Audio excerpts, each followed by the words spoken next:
خو یو ورځ د هغې خانه کعبې نه طواف کوو ګیر چاپېره. نو چې کله طواف یې کوو بلال رضی الله تعالی کنه نو په دې خانه کعبه کې به بوتان پراته وو. دا حرم خو د بوتانو ډک وو. نو بلال رضی الله تعالی داسې ګیر چاپېره وکتل نو څوک په نظر نه راتلو. نو داسې توکاڼې په هغې یو بوت باندې ورتو کړي. په هغې یو بوت یې لاړې ورتو کړي. ویې توک دې شه او په تاسو دې لعنت چې ډېر خلک خو ګمراه کړی دی. اوم خو خلک په خپلو لاسو باندې جوړ کړي او بیا درته سجدې کوي او بیا درنه زامن غواړي او مالونه غواړي او مصیبتونه درنه وي ما نه لرې که سوالونه درنه کوي. نو اوم خو په خپل لاس باندې تراشه هم درنه بیا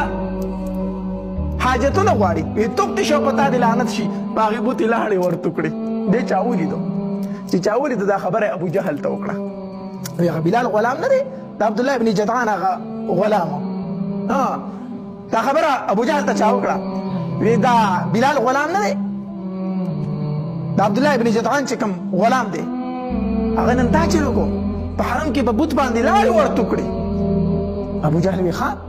ابو جهل چې دې خبرې نه خبر شو راغی په عبدالله ابن جدعان پسې د چې کوم مالک و. وی تم صحابي شوی یې نعوذ بالله دوی به نبي علیه الصلاة والسلام ته بېدینه وي. نو چې د هغوی به څوک ملګري وو نو دا بېدینه شوي دي. نو عبدالله ابن جدعان ته ابو جهل وایي تم صحابي شوی یې او تام لات او منات او غزا دې پرېښودل او د محمد د رب بندګي دې شروع کړه.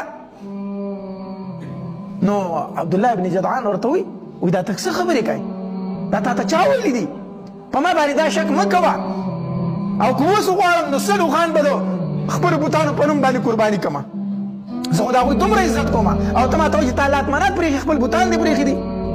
نو ابو جهل ورته وایي چې تا نه دي پرېښي نو ستا دې غلام ولې پرېښي دي. څنګه زما غلام پرېښي دي؟ وایي ستا غلام نن په حرم کې په بوت باندې لاړې ورتو کړي دي. نو چې دی صافي شوی دی نو د غلام دومره څنګه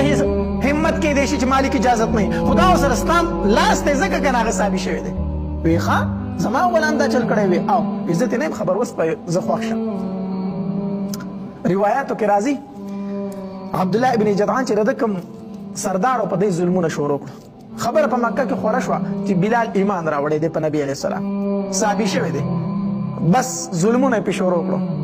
نو په مکه کې یو سردار و ډېر ظالم و د هغه نوم امیه ابن خلف. دا امیه راغی او عبدالله ابن جدعان ته یې ویلو دې ته مال راکړه دې ته نشي سمولی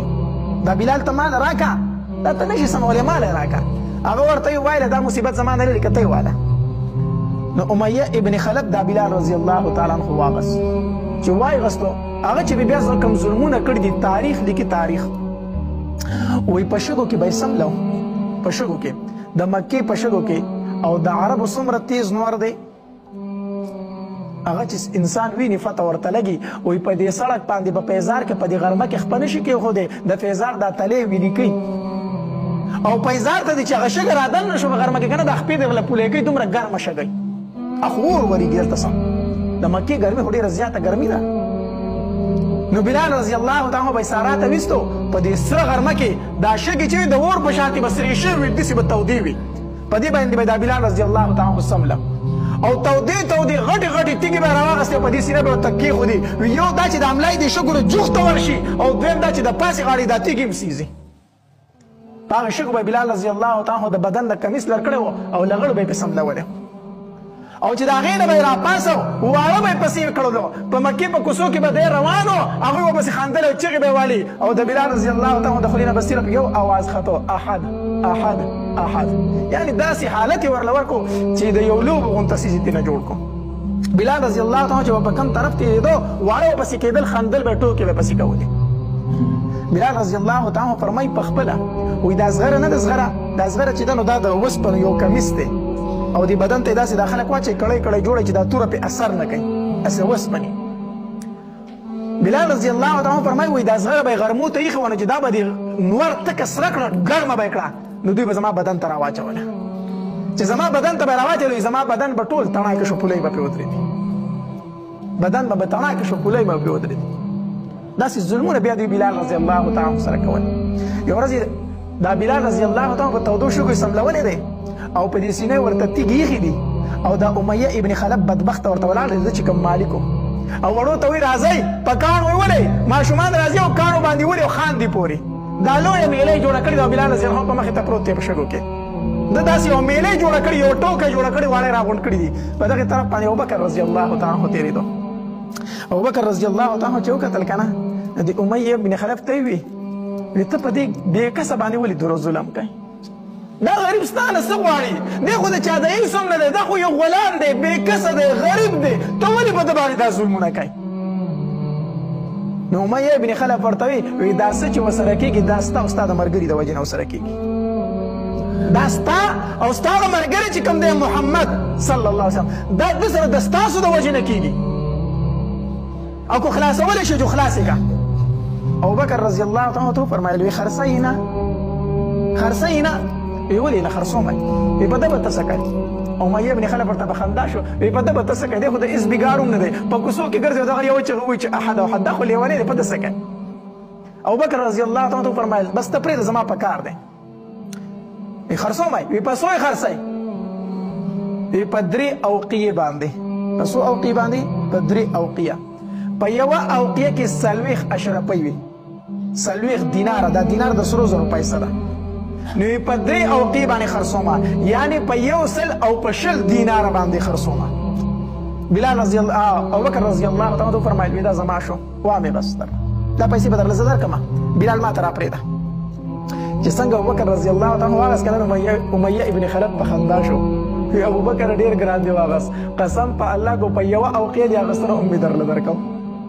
کو دا تا په یوه اوقیه اخیست دا خو دومره بېکار سړی دی چې په یو اوقیه مې لم درکو تا په 3 اوقیې واغستو ابوبکر رضی الله تعالی عنه څه وفرمایل وی ای امیه قسم په الله کو په 100 اوقیې دې راکو نو هم مې درنه اخیستو ته خو 3 اوقیې وایي قسم په الله کو دا بلال دې ما ته په 100 اوقیې راکو هم مې درنه اخیستو او دا خیر دی کو دا بدني تور دی خیر دی کو دا بدني تور دی هو قلبه قلب ذهب د ده زړه خو د سرو زرو جوړ دی د ده زړه د سرو زرو دی دې زه پېژنم چې دا د کوم مقام انسان دی تاسو یې نه پېژنئ چې څنګه یې واغستو نو بلال رضی الله تعالی ابوبکر رضی الله تعالی ته وایي ابوبکره وی ځان له دې واغستم او کو الله له دې واغستم کو ځان له دې اغستې ما ابوبکر کار راته ښیې چې کوم یې درله زمینداره درله کوم ګړې بیزې درله سروم او که ستا نور څه خدمت یې دیاړي مزدوري چې هغه درله کوم ښیه راته کار دې راته ښیه کو ځان له دې اغستې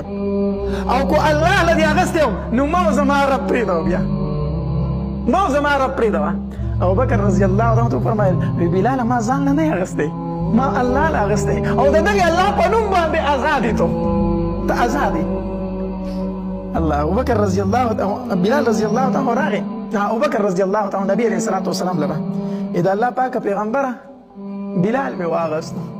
د امیه ابن خلف نه مې بلال واغستو نبی علیه الصلاة والسلام ورته وی ابوبکره یوازې به یې نه اخلي ما به پکې د ځان سره شریکوي ابوبکر دا سعادت یوازې به ته نه اخلي ما پکې د ځان سره شریک کا چې د بلال یو مخستی او یو زمای د بلال یو لاستی او یو لاس زمای ابوبکر رضی الله تعالی عنہ په خندا شو وی دا الله پاک پیغمبر اخو ما آزاد کړی دی اخو ما آزاد کړی دی نبی علیہ الصلوۃ والسلام فرمایل وی ابوبکر سیدنا واعتق سیدنا ابوبکر خو زمون سردار دی او زمون سردار بلال آزاد کو زمون سردار بلال آزاد کو بلال خو زمون سردار دی نبی علیہ السلام